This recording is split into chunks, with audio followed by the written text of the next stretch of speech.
आउ परमेश्वर संतोष पात्र हेबा निमंते कौन आवश्यक केमिति कले आमे संतोष पात्र हेई परबा ता हमें आलोचना करबा आमे शिखिबा वाक्यरू मु गोटे पद आपण मानकु सेथि पय मु पढिबा को चाहे आपण मन निमंते रोमियो पुस्तक 8 पर्व तार 8 पदर आमे तळ अंश पढिबा।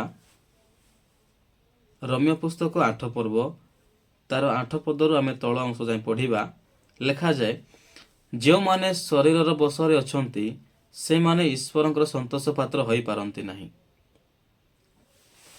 प्रभु ए जीवित वाक्य रे आशीर्वाद करंतु, वाक्य को बुझिबा निमंते पवित्र आत्मा सहाय्य करंतु।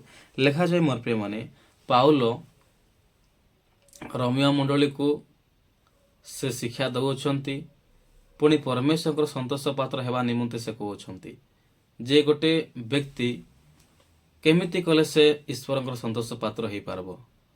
अर्थात आम्भे माने जदि जानिबा ताहेले आमर आत्मिक जीवन रे बा आमर आध्यात्मिक जीवन आमे जानिबा ताहेले आमे गोटे लोक जदि प्रभुंकर वाक्य श्रवण करे, गोटे लोक जदि प्रभुंकर विधि अनुसार चले, गोटे लोक जदि परमेश्वर इच्छा अनुसार कार्य करे, से निश्चय ईश्वरंकर संतोष पात्र हेई पारबो मोर प्रिय माने।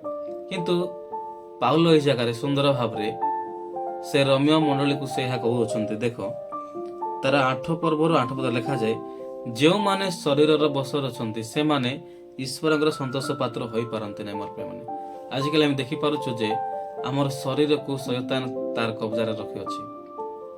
कारण अनेक समय आमे बेले बेले आमे चिंता करूथाउ बा आमे कार्य करू करू अनेक समय आमे मोबाइल रे व्यस्त थाउ। एहा समस्तकर जीवन रे मोर प्रिय माने वर्तमान मोबाइल गोटे प्रकार विषय हेछि से तार कब्जा से नहीं पारुछि। अर्थात आमर निजर बसर आमे न थाई आमे तार बसर आमे रही पारुछु, कोडा हमको बांधी करी रखि दउछु। मोर प्रिय माने मोबाइल ए प्रकार गोटे एमिति आमर माइंड को से कंट्रोल करी बस आमर शरीर को संपूर्ण मात्रा से कब्जा करे हमको से तार भितर से रखि दउछि। तो मोर प्रिय माने पाउलो ए जगह गोटे विषय कहउछन जे जो माने शरीरर बसरे अछंती से माने ईश्वरंकर संतोष पात्र हेई पारंती नै। अर्थात आमर शरीर को आमे निजे आमे बस रखि पार अछि। मोर प्रिय माने आमर शरीर निजर कंट्रोल बा निजर आयतरे जदि अछि ताहाल निश्चय प्रभुंकर आमे संतोष पात्र हेई पारबा। जदि आमर शरीर आमर आयतरे नाही कि आमे केबे मध्ये प्रभुंकर संतोष पात्र हेई पारबा नै। कारण जदि आमे प्रभुंकर संतोष जो कार्य गुडा को अछि, प्रभु जो विषय गुडा को से चाहउछंती सही सब विषय जदि आमे जदि न करबा ताहेले केबे मध्ये आमे परमेश्वर को आमे संतोष पात्र हेई पारबा नै। जदि परमेश्वर को जदि संतोष पात्र हेबा निमंते अर्थात आमे निजर शरीर को आमे निजा आयत रखि परिवार अछि। मोर प्रिय माने हालेलुया प्रभु सहाय्य करते। लिखा जाए जो माने शरीरर बसर अछंती से माने ईश्वरंकर संतोष पात्र होई पारंती नै। अर्थात आजिकल आमे देखि पारुछु जे अनेक विषय प्रकार विषय अछि जे मनुष्य को तार बसर से रखि पारुछि। हालेलुया मु पुनर्बार कहबाक चाहे जे ए प्रकार अनेक विषय रही अछि मोर प्रिय माने जे हमर शरीर को से तार बसर से रखि पारु अछि। किंतु जदि आमे सेई बस ठारो जदि आमे बाहरिबा बा निजर हमर जीवन को निजर शरीर को जदि आमे निजे आयत रखि पारबा ताहेले निश्चय प्रभुंकर आमे संतोष पात्र हेई पारबा।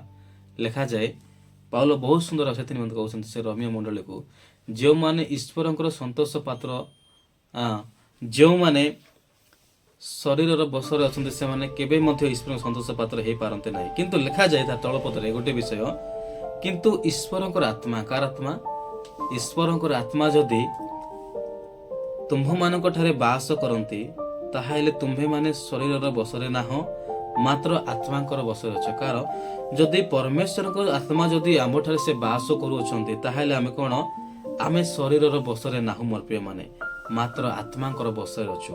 लेखा जाए जदि केही ख्रीष्टंकर आत्मा पाई न थाए तेबे से ताहांकर नहे।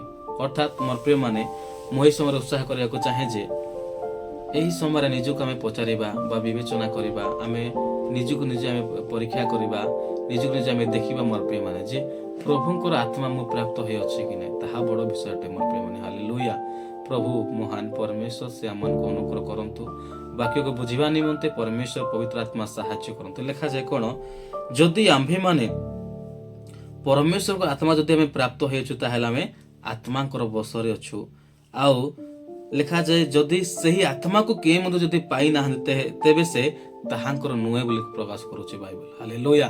ଯଦି ପ୍ରଭୁଙ୍କର ଆତ୍ମା ଯଦି ଆମେ ପ୍ରାପ୍ତ ହେଇନାହୁଁ ତାହେଲେ ଆମେ ପ୍ରଭୁଙ୍କର ନହୁଁ ମୋର ପ୍ରିୟମାନେ। ଏହା ବାଇବଲ ସ୍ପଷ୍ଟ ରୂପେ ଏହା ଆମମାନଙ୍କୁ ସେ ଜ୍ଞାତ କରାଉଅଛି ଯେ ଆମେ ପ୍ରଭୁଙ୍କର ଆତ୍ମାକୁ ଆମେ ପ୍ରାପ୍ତ ହେବାର ଅଛି ମୋର ପ୍ରିୟମାନେ। ହାଲେଲୁୟା। କ'ଣ ଏହି ଦିନମାନଙ୍କରେ ଆମେ ନିଜକୁ ଆମେ ପଚାରିବା ମୋର ପ୍ରିୟମାନେ। ଆମେ ଏହି ଅଳ୍ପ ସମୟରେ ଏହି ବାକ୍ୟକୁ ଆମେ ଆଲୋଚନା କରିବା, ଆମେ ଶିଖିବା, ନିଜକୁ ନିଜେ ଆମେ ପଚାରିବା ଯେ ପ୍ରଭୁଙ୍କର ଆତ୍ମା ମୋ ଠାରେ ଅଛି କି ନାହିଁ। ଲେଖାଯାଏ ଯେଉଁମାନେ ପ୍ରଭୁଙ୍କର ଆତ୍ମା ଯଦି ତୁମ୍ଭମାନଙ୍କ ଠାରେ ପ୍ରଭୁଙ୍କର ଆତ୍ମା ବାସ କରନ୍ତି, ଈଶ୍ୱରଙ୍କର ଆତ୍ମା ଯଦି ତୁମ୍ଭମାନଙ୍କ ଠାରେ ବାସ କରନ୍ତି, ତାହେଲେ ତୁମ୍ଭେମାନେ ଶରୀରର ବଶରେ ନାହଁ, ମାତ୍ର ଆତ୍ମାଙ୍କର ବଶରେ ଅଛ। ପ୍ରଭୁଙ୍କର ଆତ୍ମାକୁ ପ୍ରାପ୍ତ ହେବାର ଅଛି ମୋର ପ୍ରିୟମାନେ। ଏହା ବଡ଼ ବିଷୟଟେ। ଆଉ ଲେଖାଯାଏ ଯଦି ପ୍ରଭୁଙ୍କର ଯଦି ଆତ୍ମାକୁ ଆମେ ପ୍ରାପ୍ତ ହେଇନାହୁଁ, ଏ ପର୍ଯ୍ୟନ୍ତ ଆମେ ଈଶ୍ୱରଙ୍କର ସନ୍ତାନ ମଧ୍ୟ ହେଇନ ବୋଲି କୁହାଯାଏ ମୋର ପ୍ରିୟମାନେ। ଯେଉଁମାନେ ପରମେଶ୍ୱରଙ୍କର ଆତ୍ମା, ଯେଉଁମାନେ ଯୀଶୁଙ୍କର ଆତ୍ମା, ଯେଉଁମାନେ ସେଇ ଆମର ଯେଉଁ ଆହ୍ୱାନକର୍ତ୍ତାଙ୍କର ଆତ୍ମା ଯଦି ଆମେ ପ୍ରାପ୍ତ ହେବାର ଅଛି ମୋର ପ୍ରିୟମାନେ, ସେଇ ପର୍ଯ୍ୟନ୍ତ ଯେ ପର୍ଯ୍ୟନ୍ତ ଆମେ ପାଇନୁ ସେଇ ପର୍ଯ୍ୟନ୍ତ କେବେ ମଧ୍ୟ ଆମେ କେବେ ମଧ୍ୟ ଆମେ ସନ୍ତାନ ହେଇପାରିବା ନାହିଁ। ହାଲେଲୁୟା। ଲେଖାଯାଏ ସ୍ପଷ୍ଟ ରୂପେ ଯଦି କେହି ଖ୍ରୀଷ୍ଟଙ୍କର ଆତ୍ମା ପାଇନଥାଏ ତେବେ ସେ ତାହାଙ୍କର ନୁହେଁ ବୋଲି ଲେଖାଯାଉଛି। ହାଲେଲୁୟା। ଧରିନିଅନ୍ତୁ ମୋର ପ୍ରିୟମାନେ, ଯଦି ଆମେ ଗୋଟେ ବାପା ଯଦି ଆମର ପୁଅ ଝିଅ ମାନେ ଯଦି ଆମର କିଛି ଗୁଣକୁ ଯଦି ସେମାନେ ତାଙ୍କର ଜୀବନରେ ଯଦି ଆମେ ଦେଖିନଥାଉ ତାହେଲେ ଆମକୁ ବହୁତ ଦୁଃଖର ବିଷୟ ଲାଗିଥାଏ ଯେ ମୋ ପରି ମୋର ପୁଅ ଝିଅ କାହିଁକି ହେଉନାହାନ୍ତି। ଏ ବଡ଼ ବିଷୟ ଆମକୁ ମନରୁ ଆସିଥାଏ। କିନ୍ତୁ ମୋର ପ୍ରିୟମାନେ, ଯେ ପ୍ରଭୁ ମଧ୍ୟ ଚାହୁଁଛନ୍ତି ଯେ ତାଙ୍କର ଆତ୍ମା ଆମେ ଯେ ପ୍ରାପ୍ତ ହେବା। ହାଲେଲୁୟା। ପ୍ରଭୁଙ୍କର ଯେଉଁ ଆତ୍ମା ଅଛି ସେଇ ଆତ୍ମାକୁ ଯଦି ଆମେ ପ୍ରାପ୍ତ ହେବା ତାହେଲେ ନିଶ୍ଚୟ ପ୍ରଭୁଙ୍କର ଆମେ ସନ୍ତାନ ହେଇପାରିବା ମୋର ପ୍ରିୟମାନେ। ହାଲେଲୁୟା। ଆଉ ଲେଖାଯାଏ ଆଉ ଯେ ତାର 8-10 ପଦରେ ଲେଖାଯାଏ କିନ୍ତୁ ଯଦି ଖ୍ରୀଷ୍ଟ ତୁମ୍ଭମାନଙ୍କ ଠାରେ ଥାନ୍ତି ତାହେଲେ ଶରୀର ପାପ ହେତୁ ମୃତ ଅଟେ। କ'ଣ ଯଦି ଖ୍ରୀଷ୍ଟଙ୍କର ଆତ୍ମା ଯଦି ଆମ ଠାରେ ଥାନ୍ତି ତାହେଲେ ଆମର ଶରୀର ପାପ ହେତୁ ମୃତ ଅଟେ। କ'ଣ ଆମର ଶରୀର ପାପ ହେତୁ ମୃତ ଅଟେ। କିନ୍ତୁ ଲେଖାଯାଏ ମାତ୍ର ଆତ୍ମା ଯୋଉ ଆତ୍ମା ସେ ଆତ୍ମା ଧାର୍ମିକତା ହେତୁ ଜୀବିତ ଅଟେ। କେମିତି ଧାର୍ମିକତା ହେତୁ ଜୀବିତ ଅଟେ ମୋର ପ୍ରିୟମାନେ। ହାଲେଲୁୟା। ଏ ବିଷୟକୁ ଆମେ ଜାଣିବାକୁ ପଡିବ ଯେ ପ୍ରଭୁଙ୍କର ଆତ୍ମା ମୁଁ ପ୍ରାପ୍ତ ହେଇଅଛି କି ନାହିଁ। ହାଲେଲୁୟା। ଲେଖାଯାଏ ତାର 11 ପଦରେ ଆଉ ଯେ ମୃତମାନଙ୍କ ମଧ୍ୟରୁ ଯୀଶୁଙ୍କୁ ଉଠାଇଲେ ତାହାଙ୍କର ଆତ୍ମା ଯଦି ତୁମ୍ଭମାନଙ୍କ ଠାରେ ବାସ କରନ୍ତି।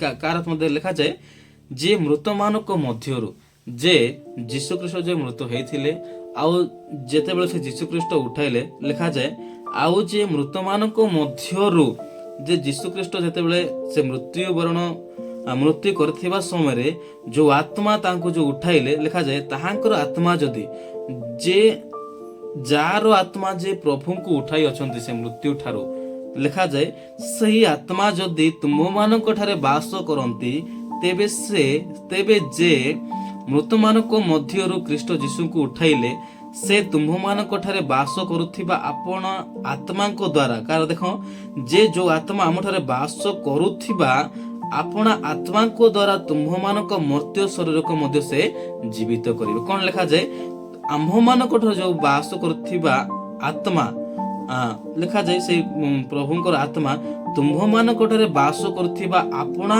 ଆତ୍ମାଙ୍କ ଦ୍ୱାରା। କ'ଣ ଯୋଉ ଯୀଶୁଙ୍କୁ ଯୋଉ ଆତ୍ମା ଉଠାଇଲା ସେଇ ଆତ୍ମା ଯଦି ଆମ ଠାରେ ବାସ କରୁଅଛି ତାହେଲେ ଆମର ମର୍ତ୍ତ୍ୟ ଶରୀରକୁ ମଧ୍ୟ ସେ କ'ଣ କରିବେ ସେ ଜୀବିତ କରିବେ। ହାଲେଲୁୟା। ଆମେ ଏଇ ଦିନ ମାନଙ୍କର ଦେଖିପାରୁଛୁ ଯେ ଆମର ଶରୀର ଆମେ ଆମର ଶରୀରକୁ ଆମେ ନିଜର ବଶରେ ଆମେ ରଖିପାରୁନୁ ମୋର ପ୍ରିୟମାନେ। ଏହା ଗୋଟେ ଦୁଃଖର ବିଷୟ ଅଟେ। ଆମର ନିଜର ଶରୀରକୁ ଆମେ ନିଜେ ବଶରେ ରଖିପାରୁନୁ। ଅନେକ ସମୟରେ ଆମର ଶରୀରକୁ ଅନେକ ବିଷୟ ସେ ତାର କବ୍ଜାରେ ସେ ରଖିପାରୁଅଛି। ହାଲେଲୁୟା। କିନ୍ତୁ ପ୍ରଭୁଙ୍କର ଆତ୍ମା ଯଦି ଆମେ ପ୍ରାପ୍ତ ହେବା ତାହେଲେ ନିଶ୍ଚୟ ଆମେ ପ୍ରଭୁଙ୍କ ଠାରେ ଆମେ ସେଇ ଜଗତ ଠାରୁ ଆମେ ଜୟ ଲାଭ କରିବା ଆଉ ପରମେଶ୍ୱର ସହିତ ଆମେ ତାଙ୍କର ସନ୍ତାନ ହେବା। ପୁଣି ପରମେଶ୍ୱରଙ୍କର ଯଦି ତାଙ୍କର ଯଦି ଆତ୍ମା ଥାଏ ତାହେଲେ ନିଶ୍ଚୟ ଆମେ ତାହାଙ୍କର ସନ୍ତୋଷ ପାତ୍ର ଆମେ ହେଇପାରିବା ମୋର ପ୍ରିୟମାନେ। ହାଲେଲୁୟା।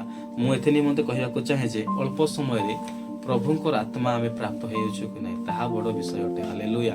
ଏ ଦିନମାନଙ୍କରେ ଆମେ କେଉଁ ଆତ୍ମା ପ୍ରାପ୍ତ ହେଇଅଛୁ ବା କଣ ଆତ୍ମା ଆମ ଠାରେ କାର୍ଯ୍ୟ କରୁଅଛି ତାହା ଆମକୁ ଜାଣିବାର ବିଷୟଟେ ମୋର ପ୍ରିୟମାନେ।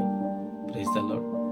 ଏତେ ବଡ଼ ବିଷୟ ସୁନ୍ଦର ପାଉଲ କହିଲେ ଯେ ଯେଉଁମାନେ ଶରୀରର ବଶରେ ଅଛନ୍ତି ସେମାନେ କେବେ ମଧ୍ୟ ଈଶ୍ୱରଙ୍କର ସନ୍ତୋଷ ପାତ୍ର ହୋଇପାରନ୍ତି ନାହିଁ। କିନ୍ତୁ ସେ ପ୍ରଭୁଙ୍କର ଆତ୍ମା ଅର୍ଥାତ୍ ଯିଏ ଆମର ସୃଷ୍ଟିକର୍ତ୍ତା, ଯିଏ ଆମକୁ ନିର୍ମାଣ କରିଛନ୍ତି ମୋର ପ୍ରିୟମାନେ, ତାହାଙ୍କର ଆତ୍ମା ଯେ ଆମର ଯୀଶୁଖ୍ରୀଷ୍ଟଙ୍କୁ ଯିଏ ପ୍ରେରଣ କରିଅଛନ୍ତି, ସେଇ ତାହାଙ୍କର ଆତ୍ମା ଯଦି ଆମମାନଙ୍କ ଠାରେ ବାସ କରେ, ତାହେଲେ ନିଶ୍ଚୟ ଆମେ ପରମେଶ୍ୱରଙ୍କର ଆମେ ସନ୍ତୋଷ ପାତ୍ର ହେଇପାରିବା। ନଚେତ୍ କେବେ ମଧ୍ୟ ଆମେ ଯଦି ପ୍ରଭୁଙ୍କର ଆତ୍ମା ଯଦି ପ୍ରାପ୍ତ ହେବା ନାହିଁ, କେବେ ମଧ୍ୟ ଆମେ ଈଶ୍ୱରଙ୍କର ସନ୍ତୋଷ ପାତ୍ର ହେଇପାରିବା ନାହିଁ। ହୋଇଥାଇପାରେ ଅନେକ ଲୋକ ଏହି ପ୍ରକାର ଅଛନ୍ତି, କିନ୍ତୁ ସମସ୍ତ ଲୋକ ଈଶ୍ୱରଙ୍କର ସନ୍ତୋଷ ପାତ୍ର ହୋଇପାରନ୍ତି ନା ମୋର ପ୍ରିୟମାନେ, କାରଣ ପ୍ରଭୁଙ୍କର ଆତ୍ମା ତାହାଙ୍କ ଠାରେ ନାହିଁ। ଯେଉଁ ଲୋକଠାରେ ପ୍ରଭୁଙ୍କର ଆତ୍ମା ଅଛି, ତାହେଲେ ନିଶ୍ଚୟ ସେ ସନ୍ତୋଷ ପାତ୍ର ହେଇପାରିବ।